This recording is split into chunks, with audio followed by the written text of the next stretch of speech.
안녕하세요, 조승현입니다. 저는 여러 나라의 언어를 공부해서 그 언어 속에 숨겨진 그 나라 말을 쓰는 사람들의 사고방식을 비교하고 거기에서 찾은 인사이트로 강연과 책을 쓰는 일을 하고 있어요. 근데 저처럼 언어에 관심이 많은 사람들은 당연히 4차 산업혁명 분야 중에서도 AI 분야, 인공지능 분야에 관심이 많습니다. 오랫동안 사람들이 언어라는 것은 워낙 미묘해서 컴퓨터처럼 디지털로 생각하는 기계는 절대로 할 수 없는 것이다 라고 생각을 했는데, 얼마 전에 인공신경망 번역기라는 새로운 번역 기술이 나옵니다. 근데 인공신경망 번역기라는 것은 뭐냐면 머신러닝이죠. 인간이 언어를 갖다 생산하는 구조를 갖다가 그대로 컴퓨터한테 넣어놓고 한쪽에는 계속 영어로 된 어떤 드라마 같은 것 또는 인터넷 웹사이트를 보여주고 그 다음에 계속 한국말로 된 드라마나 웹사이트 같은 걸 보여주면 컴퓨터가 알아서 두 개의 언어가 어떻게 호환이 되는지를 파악해서 번역을 한다는 겁니다. 파파고라든지 구글 트랜슬레이트 같은 몇 개의 인공신경망 번역기가 논문이라든지 시 같은 수준 높은 글까지 번역할 수 있다라고 하면서 사람들이 굳이 영어 공부해야 돼? 조승현 작가처럼 여러 언어 하는 사람? 뭐 그렇게 대단해? 이런 얘기를 하기 시작하면서 저도 이제 불안에 떨기 시작했습니다. 그렇기 때문에 저는 뭐를 굉장히 즐기냐면요, 구글 번역기가 뭐를 못하는지를 실험하는 걸 굉장히 좋아합니다. 가끔씩 이제 구글 번역기에다가 절대로 구글 번역기가 번역할 수 없는 문장을 집어넣어서 번역을 못하는 걸 보면서 희열을 느끼는 거죠. 나는 아직 죽지 않았다, 죽지 않았다, 죽지 않았다. 근데 이 구글 번역기가 워낙 수준 높은 글들, 예를 들어서 시나 논문 같은 걸 잘 번역한다고 해서 제가 거꾸로 생각을 해봤어요. 인간한테 시나 논문이 어렵다 그래서 컴퓨터한테도 그게 어려운 게 아닐 수도 있다는 거죠. 오히려 컴퓨터한테는 우리가 친구들이랑 술 마시면서 막 뱉어내는 말이 더 어려울 수도 있다는 생각을 했습니다. 그래서 구글 번역기에다가 저렇게 조금 어떻게 보면 상스러울 수 있는 문장을 갖다가 한번 입력해 봤습니다. 내가 한 살 위니까 형이라고 부르고 고개 돌리고 처 마셔 새끼야를 입력을 했습니다. 이거를 입력을 했더니 컴퓨터가 전혀 이해를 못했다는 걸 볼 수가 있죠. I am 1 year old. I'm 1 year older가 아니라 1 year old. 나는 한 살이다라고 번역을 했고요. And I call you brother. brother는 형이랑 다르죠. 왜냐하면 brother는 남자 형과 동생을 둘 다 지칭하는 말인데, 형이라 불러 그럴 때는 나를 윗사람이라고 인정해라는 뜻인데, brother는 윗사람도 될 수 있고 아랫사람도 될 수 있기 때문에 I call you brother. 자, 첫째로는 나를 형이라 부르려고 그랬는데 내가 너를 브라더라고 부를게, 이렇게 번역을 했습니다. 그리고 turn your head and drink it. drink it. 이것이 뭔지 모르죠. 우리는 고개 돌리고 마셔라고 하면은 술이라는 걸 안단 말이에요. 제가 문장을 보고 굉장한 자부심을 느꼈어요. 내가 구글 번역기가 번역 못하는 문장을 만들었다. 사실 우리가 4차 산업혁명이 오고 인공지능을 보면서 많은 것을 알게 되는데, 특히 이렇게 컴퓨터가 번역을 잘하는 문장 그리고 번역을 못하는 문장을 비교를 해보면은 어떤 걸 느끼냐면요, 저 안에 사실은 인간지능과 인공지능을 구별할 수 있는 비밀이 들어있을 거라고 저는 생각했습니다. 사실 요즘 인터넷이 발달하면서 수많은 우려의 목소리가 나옵니다. 아이들이 채팅창에서 아니면 인터넷에서 한국말을 배워서 언어를 파괴한다. 영국 신문에 한 굉장히 웃긴 기사가 나왔던 적이 있습니다. 바로 이 기사인데요. 아이들이 즐거워, I'm happy, 슬퍼, I'm sad 이런 식으로 자기 감정을 말로 표현을 안 하고 이모티콘을 하나 딸랑 보낸다는 거예요. 그래서 저 상당히 권위 있는 영국 신문에서 심지어 어떻게 얘기를 했냐면, 이모티콘이 언어를 파괴하고 있다. 그래서 우리가 사람들이 이렇게 그림으로 통신을 하기 시작하면은 우리의 지식 수준이 상형 문자를 쓰던 고대 이집트로 돌아갈 것이다. 진짜 진지하게 저런 글을 썼습니다. 하지만 저는 인간의 창의성이 오히려 저기에 들어있지 않나라는 생각을 했어요. 예를 들어서 컴퓨터가 시와 논문 같이 우리가 생각할 때 인간 최고봉이라고 생각했던 것들을 잘 번역해내는데, 신조어나 비속어를 번역하지 못한다면 오히려 신조어나 비속어 안에 컴퓨터가 따라잡지 못하는 인간 창의성의 비밀이 들어있을 수도 있다는 겁니다. 그것을 이해하기 위해서 제가 어디로 가냐면요, 언어 파괴의 역사를 갖다가 가장 깊은 곳까지 추적을 해봤습니다. 그래서 언제부터 어른들이 아이들이 함부로 언어를 바꿔 쓴다라는 말을 하기 시작했는지 추적을 해보니까 고대 이집트 시대죠. 파피루스죠. 자, 저 그림의 오른쪽 끝을 잠깐 봅시다. 저기에 보면은 새 머리를 하고 인간의 몸을 한 사람이 뭔가를 쓰고 있는 저 모양이 있습니다. 저 신이요, 바로 토트라는 신이에요. 이집트 신화에서. 저 사람이 세계 최초의 인공지능 기술자입니다. 고대 이집트에 무슨 인공지능이라는 말을 하느냐? 인공지능은 뭡니까? 인간이 하는 생각의 일부를 갖다가 다른 기계에 위임을 하는 거죠. 그럼 인간 머리가 하는 중요한 일 중에 하나가 뭐냐면 기억을 하는 겁니다. 옛날에 있었던 일을 기억을 하는 일이에요. 근데 우리가 글을 쓴다는 건 뭡니까? 일기를 왜 씁니까? 우리가 매일 우리가 겪는 일을 다 기억할 수가 없으니까 일기라는 종이에다가 우리의 기억의 일부를 위임하는 거죠. 지능의 일부를 갖다가 외부 기기에 아웃소싱하는 거기 때문에 저는 글자를 쓰는 것이 최초의 인공지능이라고 생각을 합니다. 그렇게 치면은 고대 이집트 사람들은 저 토트라는 신이 글자를 발명했다라고 생각을 하는데 글자를 발명한 토트는 최초의 인공지능 기술자라고 볼 수 있죠. 토트가 타모스라는 파라오, 이집트의 왕을 찾아가서 내가 글자라는 걸 발명했는데 이 글자라는 것이 너무 좋다. 과거를 오래 기억할 수 있게 해주는 너무 좋은 것이다. 그래서 이거를 배워서 타모스한테 니네 백성한테 다 가르쳐라 라고 얘기를 합니다. 우리 생각에는 글 읽는 거 너무 좋은 거잖아요. 그래서 자 백성들아 글씨란 너무 좋은 게 생겼으니까 너네 다 배워라고 할 것 같죠. 근데 실제로 그렇게 안 됐습니다. 타모스가 오히려 당신이 만든 글자라는 거 우리 민족한테는 쓸 필요가 없습니다 라고 말합니다.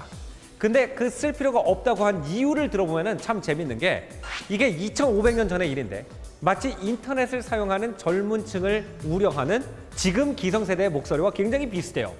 예를 들어서 이 발명은 글씨입니다. 학생들이 암기를 소홀하게 할 것이다 이렇게 얘기합니다. 언제나 책을 찾아보면 되니까 안 외우려고 할 것이다 라고 우려를 하는 거예요. 또 뭐라고 합니까? 그들은 남이 써준 글자를 믿게 되고 자기 스스로에 대해서 기억을 못하게 한다. 요즘 많이 나오는 얘기죠. 사람들이 SNS를 보고 남의 평가만 계속 라이크, 좋아요 받는 것만 신경을 쓰고 자기 생각은 없다. 그 다음에 또 뭐라고 얘기하냐. 진실이 아닌 진실과 비슷한 것을 준다. 글로 써있는 건 다 믿는다는 얘기죠. 요즘 무슨 우려가 있습니까? 페이크 뉴스 우려가 있죠. 자, 이미 첫 번째 IT 기술이 나왔을 때 글자라는 지금 IT 기술이 만들어내는 그런 걱정이 모두 다 존재했다는 것을 갖다가 보여주는 거예요. 이게 새로운 게 아니라는 겁니다. 그래서 이렇게 우려를 했습니다. 근데 놀라운 일이 일어납니다. 이런 일이 이렇게 글자가 발명됐다고 그래가지고 사람들이 암기를 소홀히 하고 공부를 하지 않느냐? 천만의 말씀이에요. 인간은 단지 말의 역할을 바꿉니다. 그래서 옛날에는 모든 걸 암기해야 되는 시대에는 창의성이라는 게 없었단 말이에요. 무조건 윗세대가 알려주는 걸 얼마나 정확하게 기억하느냐가 중요했어요. 왜냐하면 그것도 힘드니까. 근데 이제 글을 쓸 수 있게 되니까 머리의 그 부분이 자유로워져요. 그러니까 어떻게 하기 시작합니까? 그냥 글을 가지고 옛날 것을 외우는 게 아니라 내 의견이나 감정을 표현하기 시작합니다. 그리고 사람들이 남의 글을 읽으면서 남의 의견이나 감정에 토를 달기 시작해요. 그러면서 플라톤의 시대에 이르면은 철학이 태어나고 과학이 태어나고 그리고 수많은 학문들이 태어난다는 겁니다.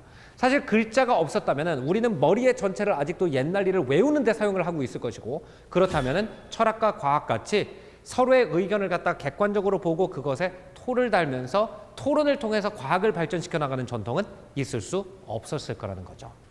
그 당시에 또 새로운 IT 기술이 생깁니다. 바로 인쇄술이라는 것이죠. 그 당시 수도승들은 일종의 지금으로 치면 하드 드라이브 역할을 했었어요.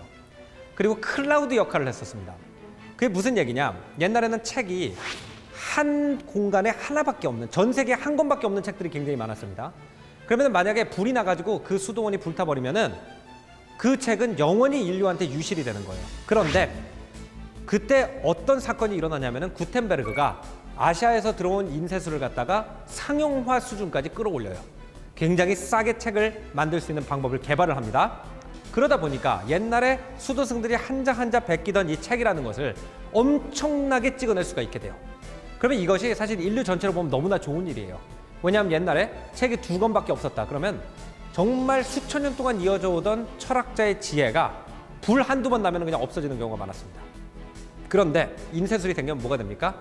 지금 우리가 말하는 매시브 클라우드 테크놀로지가 되는 거예요. 똑같은 책을 갖다 3,000권을 만들어가지고 3,000개 다른 사람의 집에 보관을 할 수가 있습니다. 그러면 일종의 지식의 블록체인처럼 그중에 한 2조각이 없어져도 나머지 2,998조각이 살아있기 때문에 인류 전체의 데이터베이스에서 그 지식이 유실되지 않아요. 그럼 너무나 훌륭한 거잖아요, 인쇄술이. 근데 그 당시에 지식인들은 어떻게 얘기하는지 보겠습니다. 요한 하이데르버그라는 수도승이 뭐라고 얘기를 했나? 수도승이 손으로 하는 모든 일 중에 손으로 성서를 베끼는 일만큼 수도승에게 어울리는 일은 없다. 그러니까 성서를 갖다 지금 찍어낼 수가 있게 됐는데도 그거 베끼는 일이 수도승이 하는 일 중에 가장 고견한 일이기 때문에 이 인쇄술 별로 안 좋은 거라는 거죠. 만약에 인쇄가 존재한다는 이유로 글자를 쓰는 것을 소홀히 한다면 그는 진짜 성서를 사랑하는 자라 할 수 없을 것이다. 이런 식으로 얘기를 했던 겁니다. 그런데 인쇄술이라는 건 또 언어의 의미를 완전히 바꿔버립니다. 인쇄술이 있었기 때문에 존재할 수 있던 스타 중에 한 명이 바로 셰익스피어예요. 셰익스피어는 극작가입니다. 근데 옛날 인쇄술이 있기 전에 극작가 같은 경우에는 자기 동네에서만 유명했어요. 왜 그러냐? 그 사람의 연극을 직접 가서 볼 수 없는 사람은 그 사람을 몰랐습니다. 그 사람의 작품을 몰랐어요. 인쇄술이 생기면서 셰익스피어의 극본을 갖다가 막 이제 인쇄를 해가지고 각 마을로 보냅니다. 그러면은 여러 마을에서 셰익스피어의 공연이 이루어질 수가 있고 또 셰익스피어를 한 번도 못 본 사람도 이 사람의 이름을 알겠죠. 그러면서 셰익스피어의 극을 공동으로 알고 있는 사람들이 생겨요. 옛날에는 런던에 있는 수가 다르고 맨체스터에 있는 수가 다르고 리즈에 있는 수가가 다르다가 모든 영국에 있는 사람이 셰익스피어를 읽고 자랐기 때문에 셰익스피어를 인용해서 얘기하거나 셰익스피어 안에 있는 문장을 인용해서 얘기하면 영국 북쪽 끝에서 남쪽 끝까지 있는 사람이 다 소통을 할 수 있는 영국 언어가 생겨요. 너무나도 좋은 거죠. 어떻게 보면은 영국 전체에서 똑같은 말을 쓸 수 있게 해줬습니다. 글자를 가지고 있었기 때문에 우리가 철학을 갖다가 개발할 수 있었고 과학을 발전시킬 수가 있었어요. 그리고 인쇄술이 있었기 때문에 우리는 지금 16세기, 17세기의 지식인들이 썼던 책 한 권밖에 없었다면 그게 유실되면 우리가 읽지 못한 책을 갖다가 에라스무스 같은 책을 오늘날까지 읽을 수가 있습니다. 많이 남아있기 때문에. 그런데 왜 사람들이 이런 변화가 있을 때마다 걱정을 표하냐? 제가 생각할 때는 인간이 가지고 있는 언어 능력이 우리가 생각할 때도 무서울 정도로 유연하고 우리가 생각할 때도 불편할 정도로 창의적이기 때문에 그렇다라고 생각합니다. 언어를 사용할 때 우리가 어떤 방식으로 또 얼마나 창의적으로 언어를 사용하길래 사람들이 우리 스스로가 두려울 정도인지 한번 같이 알아볼게요. 우리가 진짜로 언어를 어떻게 사용하나. 자, 이 그림을 한번 보겠습니다. 이 그림을 보면 가운데 X자가 있죠. 저 X자가 무슨 색깔입니까? 잘 모르겠죠.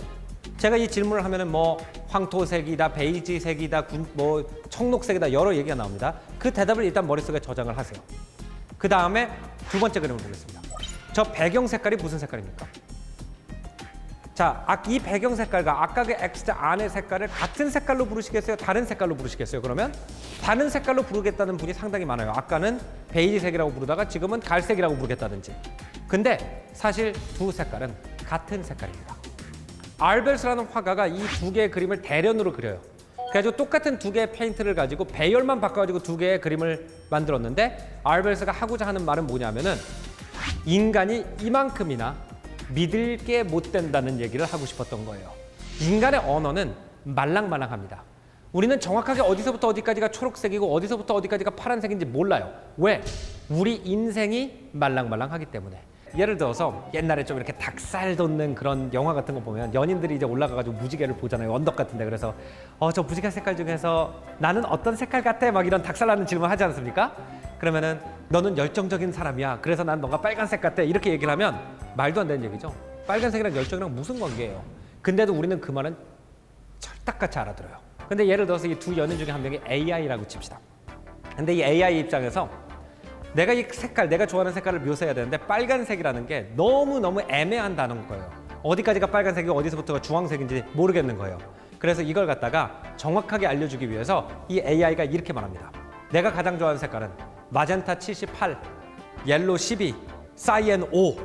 특히 K 밸런스를 3300도로 맞춰놨을 때 정확한 색깔을 알려줬어요. 근데 인간은 못 알아들어요. 이게 인간과 기계의 차이예요. 인간은 정확하게 말하면 못 알아듣고요. 우리가 항상 푸르게처럼 말도 안 되는 얘기를 하면 정확하게 알아듣는 게 인간입니다. 그래서 AI를 개발하는 사람들이 언어라는 퍼즐을 풀기가 너무너무 어렵다고 말하는 겁니다. 한 번은 이런 실험을 한 적이 있습니다. 이런 다리를 보여줬어요. 한쪽에는 영국인들이 있고 한쪽에는 프랑스 사람들이 있었습니다. 그러면서 이렇게 물어봤어요. 이 다리를 가장 잘 묘사하는 형용사를 좀 적어봐라.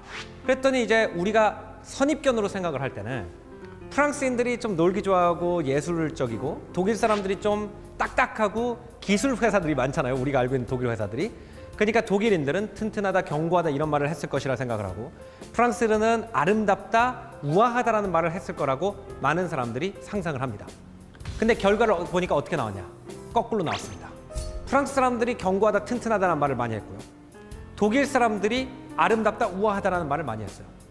이게 왜 그런지 많은 학자들이 조사를 해보니까 이 유럽 언어에는 문법적 성별이라는 묘한 게 있습니다. 이게 뭐냐면요. 프랑스어는 대명사가 3인칭 대명사가 2개밖에 없어요. 그 여자, 그 남자. 프랑스인들은 다리가 프랑스어에서는 남성 명사입니다. 그렇기 때문에 문장을 시작할 때 일레, 영어로 치면 he is로 시작을 해야 되고요. 독일 사람들은 다리에 대한 문장을 시작할 때 sie ist, she is로 시작을 해야 돼요. 그러면은 우리가 이걸 보고 어떤 결론을 낼 수 있냐면 인간은 생각을 먼저 하고 글을 쓰는 것이 또는 말을 하는 게 아니라는 결론이 납니다. 글을 쓰는 중에 생각이 완성된다는 뜻이 돼요. 그러니까 프랑스 사람들은 이 다리에 대해서 아무 생각도 없이 다리는 하고 썼는데 그 다리가 남성 명사예요. 근데 다리는 하고 써놨는데 앞에를 보니까 그 남자는 이렇게 돼 있어요. 그러니까 그 문장에 맞는 생각을 나중에 하게 됐다는 거예요. 이렇게 우리는 첫 번째, 무슨 색이 무슨 색인지도 모르고, 두 번째, 말이 끝날 때까지는 내가 무슨 말을 했는지도 모르는 존재라는 것을 알아야 우리가 인간으로서 컴퓨터와 어떻게 다른지를 깊게 이해할 수가 있다고 생각합니다. 자, 또 인간이 언어를 이해하는 방법을 잘 알려주는 한 예를 들어볼게요. A, 우리 헤어져. B, 어떤 놈이야. 이 대화를 보면은 어떤 누구나 어느 상황이 정확하게 이해합니다. 제가 이걸 보여주고 깜짝 퀴즈를 가끔씩 내요. 우리 헤어져. 어떤 놈이야. 이게 무슨 뜻이냐라고 하면은 모든 사람이 이렇게 대답합니다. A, B는 연인 관계다. A, B가 어떤 관계예요? 다 똑바로 대답해요. 연인 관계요. A가 여자예요? B가 여자예요? A가 여자예요. B는 A가 왜 헤어지자고 했다고 생각합니까? A가 다른 남자가 생겼어요. 다 정확하게 대답을 해요. 근데 여러분이 말한 그 힌트가 이 텍스트 안에 아무데도 없어요. 이 글만 보고는 도저히 그 내용을 알 수가 없습니다. 심지어 이 글을 보면요, 우리가 컴퓨터가 빅데이터에 가능하다고 하는데 이 대화는 스몰 데이터 중에 스몰 데이터예요. 딱 4개 단어밖에 없습니다. 심지어 배경도 새까맣게 처리돼 있고 이름도 없어요. A, B입니다. 거기다가 더 중요한 건 뭐냐면요, 우리 헤어져의 헤어져가 오자예요. 어이로 돼 있어야 되는데 아이로 돼 있단 말이에요. 근데 인간은 그걸 건너뛰어요. 4단어 중에 한 단어가 틀린, 다시 말하면 25%의 정보가 오류인 4개의 단어만 보고도 저게 뭔지 정확하게 알아내는 게 뭐냐면은 인간의 언어입니다. 그것이 인간의 오묘함이에요. 인간은 어떻게 이 묘한 언어를 갖다가 알아듣는지 우리 내면에 들어가서 한번 파보겠습니다. 저는 항상 언어에 대해서 얘기를 할 때 이 귀여운 강아지 사진을 들고 다닙니다. 왜냐면은 한국인들이 개라는 동물을 언어에서 어떻게 쓰는지를 보면은 인간 언어에 대한 수많은 그 수수께끼에 대한 열쇠가 그 안에 들어 있습니다. 우리가 어떤 사람을 싫어한다고 했을 때, 자, 우리가 만약 컴퓨터라면 이렇게 하겠죠? 한쪽에 내가 인간한테서 좋아하는 걸 쫙 평점을 두고 그거는 플러스 점수를 줄 거예요. 그 다음에 한쪽에다가 내가 인간에 대해서 싫어하는 걸 쫙 나열을 하고 마이너스 점수를 준 다음에 플러스 점수를 다 더하고 마이너스 점수를 다 더한 다음에 너는 이런 단점이 있고 이런 장점이 있기 때문에 내 생각엔 너는 마이너스 70점짜리 인간이야. 굉장히 정확하죠. 근데 이런 식으로 우리가 말을 했다 그러면 상대편은 그게 욕이라는 걸 못 알아들어요. 그게 인간입니다. 근데 우리는 대신 거짓말을 할 수 있어요. 그렇게 진실을 알려주는 것이 아니라 그 사람이 아닌 거라고 부를 수가 있습니다. 나는 너가 개의 새악기라고 생각을 해. 이렇게 얘기를 하면은 놀랍게도 바로 알아듣습니다. 근데 그 사람은 개의 새끼가 아니죠. 그 사람은 사람의 아들입니다. 아니 또는 딸이에요. 그럼에도 불구하고 우리는 사실이 아닌 말을 했어요. 인간을 개라고 불렀어요. 근데 그 거짓말은 정확한 의미를 가지고 있는 거짓말이고 아까 그 엑셀 시트 나의 진실은 전혀 전달이 안 되는 진실이라는 겁니다. 이렇게 개가 욕으로 쓰이다가 언어에서는 인버전이라고 그래가지고 상당히 많은 경우에 윗세대의 욕이 갑자기 아래세대의 칭찬으로 변질하는 경우가 많습니다. 그런 게 뭐냐? 이 개라는 단어가 갑자기 칭찬을 쓰이기 시작하죠. 우리나라 말에서도. 그래서 청년들이 개 멋있어, 개 예뻐, 개 쩔어 이런 단어들을 쓰기 시작하단 말이에요. 심지어 제가 어떤 인터넷 댓글에서 이런 말을 본 적이 있습니다. 개사이다. 무지하게 시원하다는 뜻이에요. 그죠? 한쪽에 근데 가만히 생각을 해보세요. 이거를 갖다가 미술사적으로 분석을 해봅시다. 한쪽에 멍멍이가 있고요. 한쪽에 청량 음료가 있습니다. 근데 멍멍이하고 청량 음료를 같이 놨더니 매우 시원하다는 감정이 됩니다. 얼마나 포스트 모던합니까? 그죠? 이 포스트 모던한 예술을 갖다가 우리 청년들이 매일 만들고 있는 거예요. 뭘로? 언어를 통해서. 사실 제가 생각했을 때 모든 단어는 시입니다. 그죠? 우리가 학교에서 뭐 내 마음 진달래, 뭐 진달래처럼 뭐 늘어놓으니 뭐 지리 밟고 가서도 뭐 이런 건 시다. 이건 아름답다라고 얘기를 하지만 개쩔어 이런 단어는 그거 비속어야, 언어 파괴야 이렇게 얘기를 하잖아요. 근데 깊은 인간의 내면 속으로 들어보면은 똑같은 작용이란 말이에요. 인간이 언어를 어떻게 쓰는지를 보면은 인간이 어떤 동물인지, 인간의 지능이 어떤지가 나옵니다. 우리는 흔히 어렸을 때부터 인간은 동물과 다르게 객관적이다, 배울 줄을 안다 이런 얘기를 많이 했어요. 근데 이렇게 보면은 인간이 인간만큼 배움에 부적합한 동물도 없다는 결론이 나와요. 인간은 subjective, 인간은 주관적이에요. 인간은 inaccurate, 정확하지 않아요. 어떤 사람을 멍멍이라고 부를 수는 있지만 그 사람에 대해서 나쁜 걸 정확하게 설명해 주기는 힘듭니다. 인간은 biased, 인간은 편견이 많습니다. 인간은 jumps to conclusions, 인간은 바로 결론으로 뛰어넘으려고 하는 습성이 있고요. 인간은 opinionated, 자기 의견에 한번 이게 내 의견이야 라고 하면 바꾸기를 정말로 싫어해요. 그런데 이런 것들이 저는 4차 산업혁명에 인간과 기계를 차별화할 수 있는 가장 중요한 것들이라고 생각합니다. 제가 한번 와인 강의를 간 적이 있습니다. 제가 프랑스에서 오래 유학을 했다는 이유로 와인 강의를 가게 됐는데 저는 굉장히 당황스러웠던 게요. 전 세계에서 우리나라의 동아리만큼 와인 지식이 밀집되어 있는 곳이 없다는 걸 알게 됐습니다. 한국의 동아리는 무서운 곳입니다. 대한민국의 동아리에 가면은 모두 다 전문가 이상의 지식을 가지고 있는 분들이 굉장히 많아요. 근데 이분들이랑 얘기를 해보니까 다 소믈리에예요. 근데 난 프랑스에 좀 살다 왔다는 걸 가지고 어떤 얘기를 해드려야 되느냐. 이게 이제 4차 산업혁명 시대에 모든 사람이 봉착할 문제예요. 나보다 많은 지식을 가지고 있는 기계가 옆에 있는데 여기서 내가 뭘 해야 되느냐. 그죠? 내가 와인 모임에 가니까 와인에 대한 지식이 나보다 훨씬 많은 사람들이 있는데 여기서 무슨 얘기를 해야 되느냐. 이 문제에 제가 봉착을 했습니다. 그래서 제가 이런 얘기를 했어요. 프랑스에 살아보니까 와인은 김치입니다. 그게 무슨 얘기냐? 와인도 발효 음식이고 김치도 발효 음식이죠. 우리나라 사람들은 자기 고향 김치 또는 자기 할머니 김치를 제일 좋아하는 것처럼, 엄마 김치를 좋아하는 것처럼 프랑스 사람들도 자기 할머니가 담그던 와인을 가장 좋아하는데 할머니가 담근 와인이 없다면 자기 지역 와인을 좋아하기 때문에 슈퍼마켓에 가면 파리에 와 있는 시골 사람들이 자기 고향 와인을 찾을 수 있도록 보르도, 부르고뉴, 론 같이 지역별로 정리가 되어 있습니다. 이렇게 해가지고 그 와인의 문화를 갖다 쭉 설명을 해주니까 그 많은 지식을 가지고 있던 사람들이 와인을 먹으면서 그 얘기를 듣고 나니까 이 와인의 맛이 다르네요 라고 얘기를 했어요. 이것이 뭐냐? 이것이 인간이 할 수 있는 거라는 거예요. 내가 싫어하는 사람을 멍멍이에 비유할 수 있는 그 언어적인 능력, 아니면은 내가 초록색과 파란색을 갖다가 하나로 뭉쳐가지고 그냥 자연의 상쾌함을 표현할 수 있는 그 능력이 인간한테 굉장히 중요한 능력이 될 거라는 겁니다. 와인을 갖다가 김치라고 표현할 수 있는 능력, 이걸 저는 뭐라고 부르냐면 통찰력이라고 얘기하고 싶어요.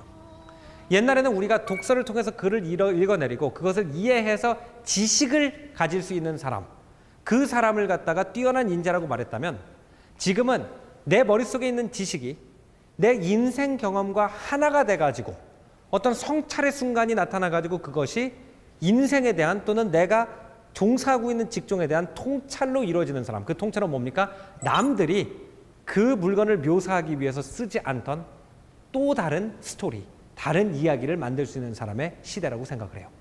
힘이 센 사람의 시대에서 손재주가 좋은 사람의 시대로, 손재주가 좋은 사람의 시대에서 아는 게 많은 사람의 시대로, 더 아는 게 많은 사람의 시대에서 통찰력이 있는 사람의 시대로 간다면 우리는 아이들한테 표준어 써, 뛰어난 문학 작품만 읽어, 이렇게 얘기할 것이 아니라 아이들이 인터넷 댓글창에서 만들어내고 힙합을 쓰고 새로운 문화 형태를 만들어내는 그 불타는 창의적 에너지를 갖다가 어떻게 더 불을 붙여가지고 더 인간답게 만들 건지 그 고민을 해야 되는 게 우리 어른들의 몫이라고 저는 생각을 합니다.